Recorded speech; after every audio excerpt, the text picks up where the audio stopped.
Alors, en ingrédients, il vous faudra 1 mètre de tige longue, style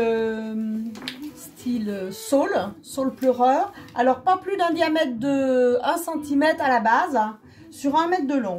Ou alors, si vous ne trouvez pas, du noisetier. C'est pareil, 1 mètre de long avec un diamètre de à peine 1 cm.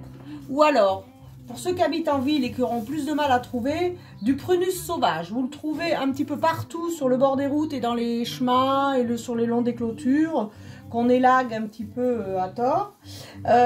Donc là, c'est pareil, 1 cm de diamètre à la base, sur 1 mètre de long. On gardera les petits rameaux. Pour faire la bouche, soit on utilise du saule tortueux. Alors, on en a dans des jardins, c'est dans les haies vives. C'est assez particulier, hein, on n'en a pas partout.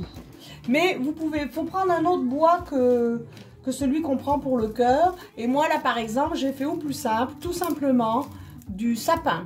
Du sapin que j'ai pris dans mon jardin, qui tombe, du sapin sec, des brindilles de sapin sec.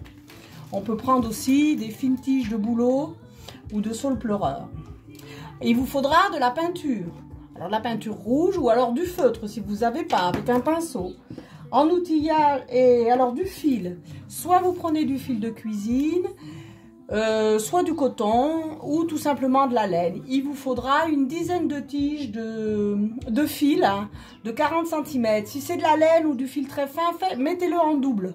À peu près, donc 30 à 40 cm à chaque fois, il en faut une bonne dizaine, que vous pouvez préparer à l'avance. Mais si vous la mettez en double, comptez le double. Hein. Et puis, réservez-vous quelques attaches de congélateur. Ça peut vous dépanner si vous n'arrivez pas à attacher. On n'en a pas pour longtemps à attacher avec les attaches de congélateur. Et après, on resserre avec l'autre fil. En outil, un sécateur, une petite pince pour serrer, des ciseaux.